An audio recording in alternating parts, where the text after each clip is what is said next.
let's take a little look-see at Wes Lawrence's roster. He has a 10-team Superflex Dynasty League to look at today. We are on our 11th Dynasty roster review. I'm going to try to get through most of these by the end of the next week or so I can start to focus more on training camp.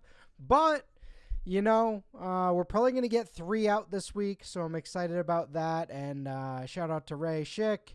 And Wes, thank you for posting your roster. I think it's a fun one for us to discuss today. So, as you can see, head-to-head format, 10 teams, 28 roster spots with IR spots. Guessing there's a few. If there's only one, doesn't really matter for our evaluation process. Another live edit, folks. What do we got? We got 1, 2, 3, 4, 5, 6, 7, 8, 9. 9. Oh. Can I edit? Oh, boy. What's going on here, folks?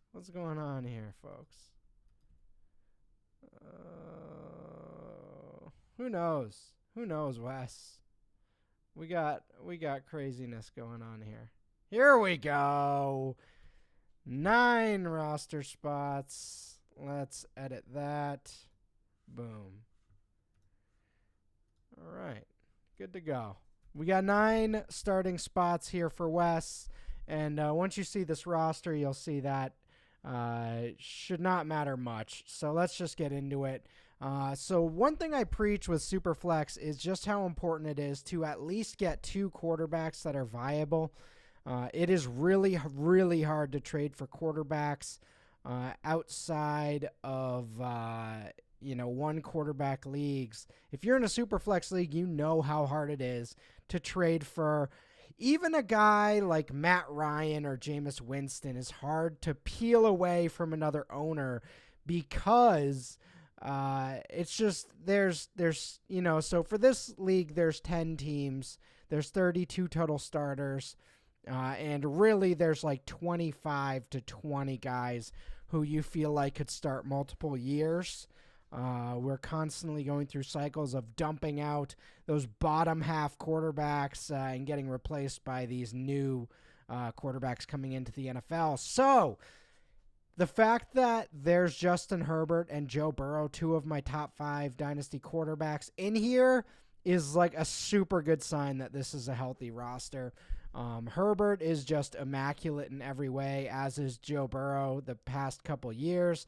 Those guys are locked in as top-end dynasty quarterbacks. And, I've talked about this a few times, but when we get these sort of generational quarterbacks, it's not like running back or wide receiver where they top out around year 5 to 7 and kind of slowly dissipate from there. No. Wes, if this Dynasty League goes for a decade, these guys are probably going to be your starting quarterbacks the whole next decade. So I think that's really important to understand. Guys like Phillip Rivers, Aaron Rodgers, Tom Brady, those guys were around forever. Peyton Manning, and I think that's what we're getting with Herbert, Burrow, Mahomes, Allen. We're just in this new generation, so lock that in. And it's just an enormous advantage to have 2 backup starting quarterbacks. Both of these guys should bring in a nice haul and trade. You could probably trade one, and we'll talk about Wes, in part 2, not just the weaknesses of this roster, but also some of the trades he's thinking about. We'll look at the email he sent in. But yeah, we don't need to spend much more time on quarterback, but this is going to be the best quarterback setup in the league, this 10-team league, and the depth along with the starters is going to be immense. This team has a shot at being the number 1 scoring quarterback team this year. And also, when you think about that super flex spot,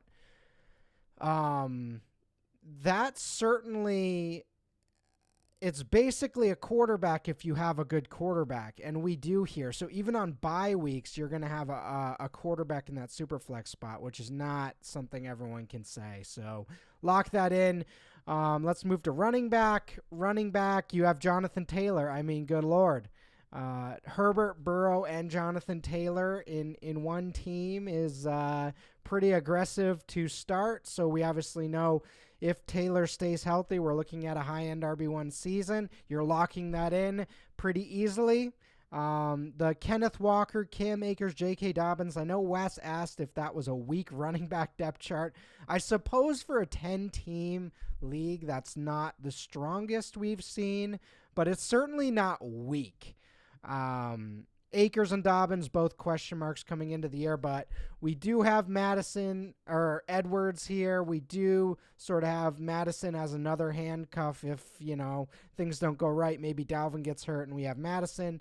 In a 10-team league, I could see this being an issue, but I do know Wes has a potential trade for Rashad Penny. That seems like an interesting idea for this roster, so we'll talk about that in part 2. But overall, this is a pretty excellent setup due to Jonathan Taylor. Taylor is, one of the best dynasty running backs we've had in the last decade. You're pretty much locking in 16 to 1,800 yards from scrimmage if he's healthy. He's 23 years old. Perceived value, market value, week-to-week value, he's got everything right now. So just him alone, all you have to do is find one more running back spot. We don't need that super flex spot, and all we need is a flex spot, and you'll see why in a little bit. While that doesn't matter much for this team. All right. Getting into wide receiver, we have two of my favorites, CeeDee Lamb and Mike Williams. Mike Williams coming off a fantastic season where maybe he didn't stay healthy the whole year, but put up league-winning results when he played. We have Herbert. We have that stack to go together. Just an excellent roster-building situation here. CeeDee Lamb, one of the best young wide receivers in the NFL, and a guy that I am very, very high on for the future. Gives me DeAndre Hopkins vibes in terms of career trajectory. Again, maybe not the best wide receiver in the league potential, but certainly perennial top 5-ish. Maybe a Reggie Wayne type guy. I think people look at the athleticism and say, he's not an elite athlete. He can't be an elite receiver. Disagree. Especially in this offense this year, I could see 1,300 to 1,400 receiving yards if all things go according to plan. With that considered, CeeDee Lamb, great wide receiver 1. Love Mike Williams as a wide receiver 2. DJ Moore now as Baker Mayfield. Love him as a wide receiver 3 in Dynasty. I don't know how you pulled off this roster.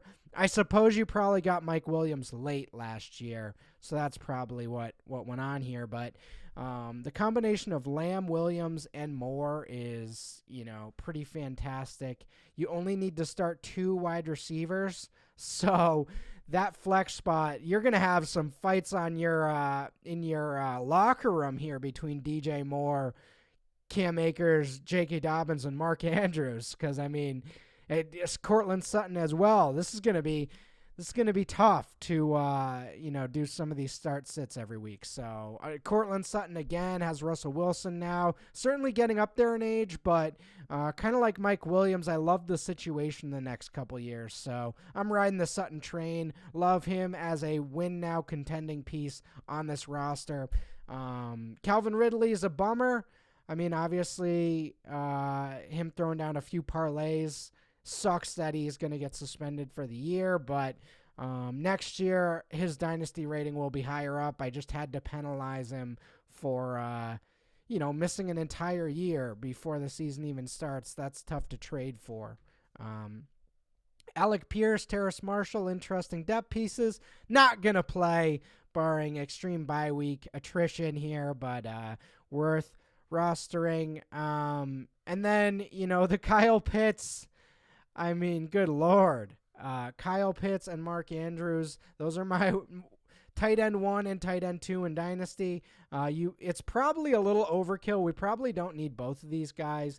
Maybe you can trade Mark Andrews for like a high-end running back or something like that. But, as it stands, having Mark Andrews as your second tight end or basically flex every week, you're battling Mark Andrews and DJ Moore for the flex every week. That's a pretty electric situation to be in. I love that. Having Andrews there is great. Potential trade piece at any time if any injuries hit or anything like that.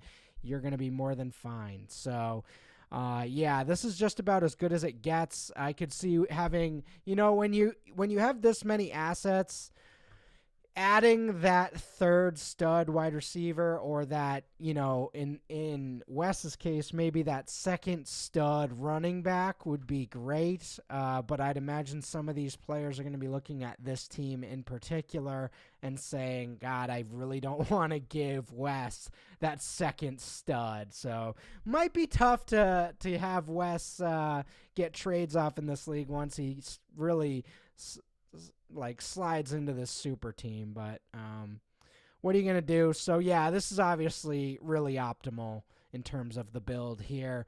We will get into some critiques in the next section, but yeah, there's not going to be much to critique here. So shout out to Wes. Great work, sir.